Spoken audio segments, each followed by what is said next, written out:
Êtes-vous bien certaine que votre coloration capillaire actuelle est celle qui flatte le plus votre visage, celle qui fait pétiller vos yeux et illumine votre teint et vous rajeunit?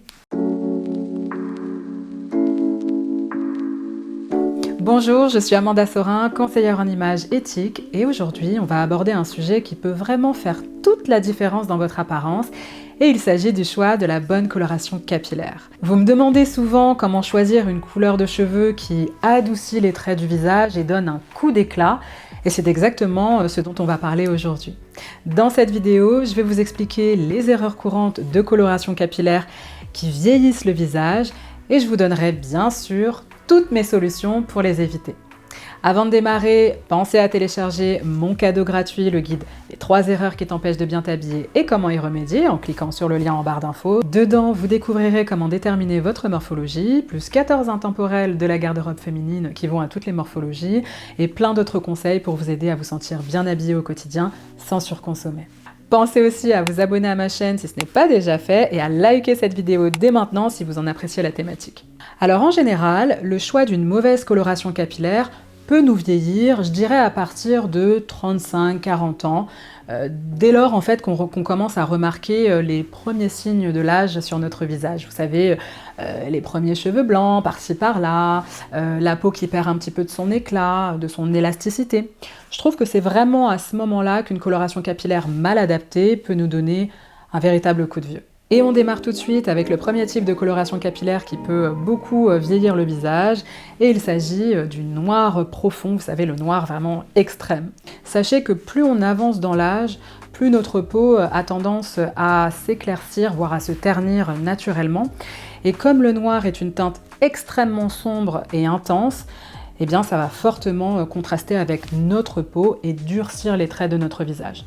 Et ce noir autour de notre visage, donc dans les cheveux, va aussi accentuer les ombres sous les yeux, les rides et les petites imperfections comme les taches pigmentaires ou les rougeurs sur la peau. Et ça va de ce fait nous donner un air un petit peu plus âgé, ce qu'on voudrait idéalement éviter. Alors le but, c'est vraiment pas de refuser de vieillir, d'être en perpétuelle quête de la jeunesse éternelle, mais c'est plutôt de bien vieillir. D'accepter son âge, le temps qui passe, les petites rides, etc. C'est pas un souci, mais de bien vieillir, continuer à se sentir jeune, peu importe son âge finalement. Et le problème aussi avec les colorations très noires, c'est qu'elles ne reflètent pas autant la lumière que les teintes plus claires ou plus nuancées.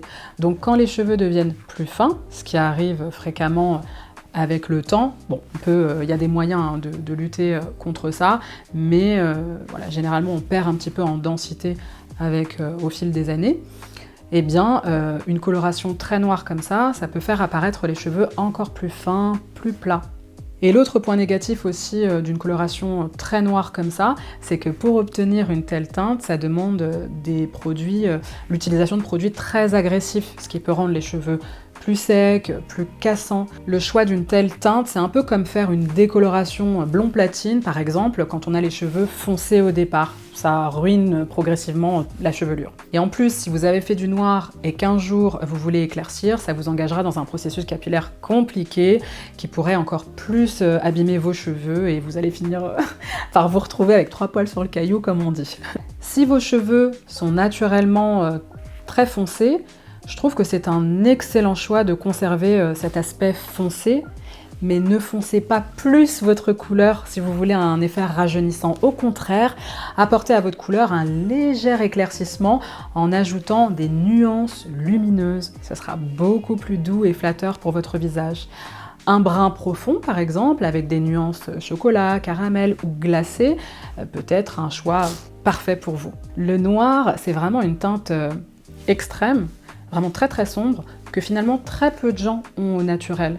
Généralement, même quand on a les cheveux très foncés, on est plutôt sur un brun. Alors un brun qui va être plutôt chaud, plutôt neutre ou plutôt froid. Moi par exemple, vous pouvez penser que j'ai les cheveux noirs, mais c'est pas le cas. Mes cheveux sont brun foncé, c'est-à-dire marron foncé, très foncé, avec des reflets chauds. Donc il y a même des petits reflets naturels un peu roux dans mes cheveux. Donc voilà, on a rarement les cheveux très très noirs au naturel. Et même pour une personne qui a les cheveux très foncé au naturel, presque noir, voire noir, eh bien éclaircir un petit peu avec des reflets, ça apporte de la lumière et de la douceur au visage. Et si au naturel vos cheveux sont blancs ou qu'ils commencent à blanchir, sachez que la nature est bien faite et que ce blanchiment apporte naturellement la douceur dont votre visage a besoin.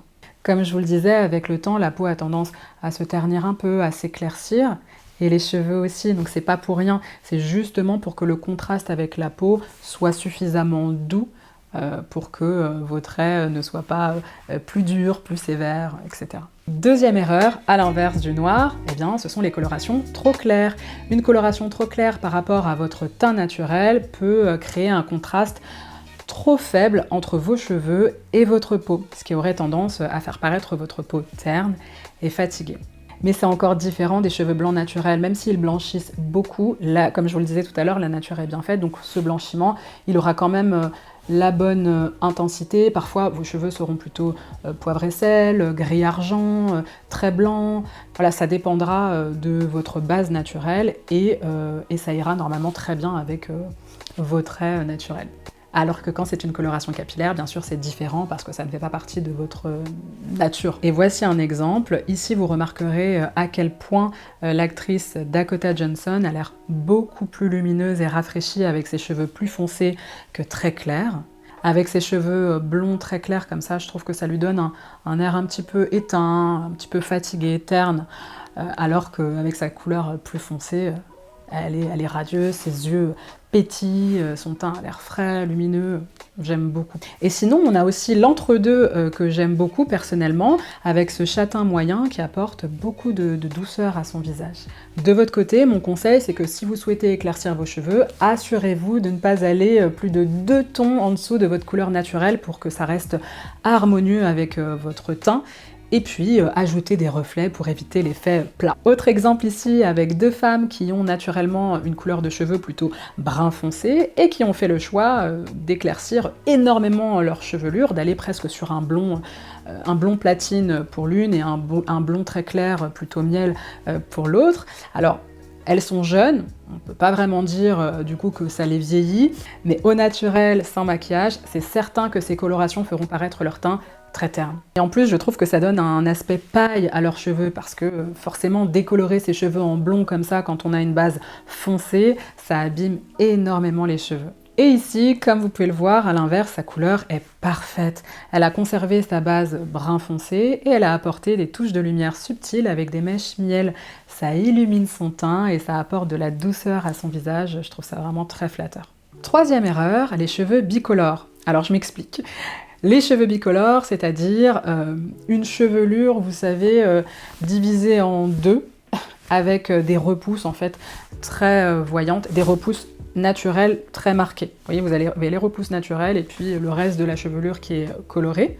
Comme sur cette photo par exemple, où on peut voir une grosse partie de repousse foncée et le reste de la chevelure dans un châtain cuivré, qui je trouve manque beaucoup de nuances, de dimensions. La couleur fait terne, assez négligée, donc ça donne un coup de vieux.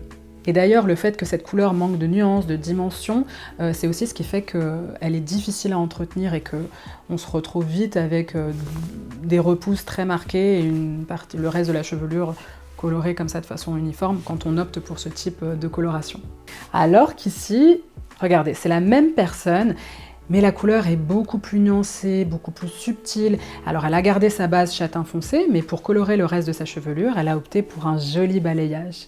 Un balayage aux nuances plutôt caramel qui rend la transition avec ses racines beaucoup plus douce. Et puis, comme chevelure bicolore, on a aussi les chevelures, vous savez, avec les racines très blanches, très apparentes, et puis le reste de la chevelure qui est colorée. Si vous voulez un effet rajeunissant, honnêtement, je vous conseille d'éviter de laisser vos repousses blanches très apparentes comme ça. Après, je comprends totalement que vous en ayez assez de couvrir vos cheveux blancs, que ça soit fatigant, usant, mais dans ce cas, eh bien, essayez de sauter le pas vers le blanc complet, voilà, de laisser vos cheveux complètement blancs. Ça sera 1000 fois plus flatteur pour votre visage et plus rajeunissant que de laisser en tout cas des repousses blanches comme ça. Et enfin, comme autre coloration bicolore qui vieillit pas mal le visage, il y a les grosses mèches qui dénotent beaucoup trop avec la base naturelle de vos cheveux. Donc des mèches qui manquent de subtilité, qui sont réalisées un petit peu trop grossièrement, comme ici. Si vous voulez opter pour des mèches, alors mon conseil, ça va être celui d'opter pour des mèches qui se fondent vraiment bien dans votre chevelure, avec une transition douce entre les différentes couleurs de mèches, pour créer un effet naturel et harmonieux. Des mèches comme ça apporteront de la dimension à votre chevelure et de la luminosité à votre visage sans paraître trop contrasté ou trop artificiel. Et si vous voulez quelque chose d'encore plus naturel et subtil que des mèches, eh bien optez pour un balayage. Les nuances colorées se fondront comme ça encore mieux avec votre couleur de base et ça apportera encore plus de lumière et de douceur à votre visage. Personnellement, j'adore cette option. En gros, un balayage, c'est une espèce de coloration en dégradé, mais vraiment progressive de la racine aux pointes. L'idée en fait, c'est de donner un aspect à vos cheveux comme s'ils étaient éclaircis par le soleil. Donc avec des reflets subtils, assez doux. Vous voyez, la transition, elle sera jamais nette entre vos repousses de cheveux et le reste de votre chevelure. Ça restera toujours un petit peu fondu, donc c'est beaucoup plus facile à entretenir. Et puis voilà, ça apporte lumière et douceur à votre visage, donc ça a un effet rajeunissant. La quatrième erreur maintenant, c'est les couleurs uniformes très artificielles. Comme ici, avec ce roux carotte presque orange vif, ou avec ce rouge intense. Je trouve que ces teintes ont tendance à pas mal vieillir le visage, à cause de leur manque de naturel. C'est pas des teintes qu'on retrouverait sur une chevelure naturelle. Elles sont vraiment très éloignées de ce qu'on pourrait retrouver au naturel. Et aussi à cause du contraste élevé que ces teintes ont avec la peau. Ça ternit le visage et ça accentue les signes de fatigue. Donc par exemple, plutôt que d'opter pour un orange vif comme on l'a vu, sans nuance, optez pour un roux plus doux et plus nuancé, comme ici avec ce roux au reflet cuivré qui fait beaucoup plus naturel que l'orange précédent. Il est ni trop vif ni trop saturé, donc il adoucit les traits du visage et avec ses reflets cuivrés, il illumine le teint sans créer de contraste fort, ce qui permet de garder un look frais et harmonieux, idéal pour un effet rajeunissant. Et si vous avez envie d'une teinte plus intense, vous pouvez comme ici faire le choix d'un joli roux cuivré plus intense. Mais même si la teinte est intense, elle l'est tout de même bien moins que le roux très vif qu'on a vu avant.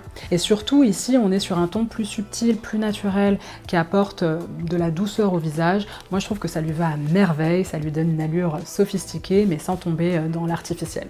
Et plutôt qu'un rouge vif comme on l'a vu, je vous conseille par exemple d'opter pour un joli auburn riche et profond comme ici. C'est une jolie teinte qui va apporter de la chaleur et de la dimension aux cheveux tout en restant sophistiquée et en ayant un aspect beaucoup plus naturel que ce rouge vif. Erreur 5, les couleurs ternes sans dimension. Alors une coloration uniforme, sans profondeur ni reflet crée un effet plat, c'est-à-dire un effet qui manque de vie et qui va vieillir le visage. Le fait d'ajouter des reflets à votre couleur, par exemple doré, caramel, cendré, perle, platine, etc., ou d'opter pour un balayage subtil, ça va redonner du volume et de la vitalité à votre chevelure et ça va par la même occasion illuminer votre visage et vous donner un coup de fraîcheur. Erreur 6.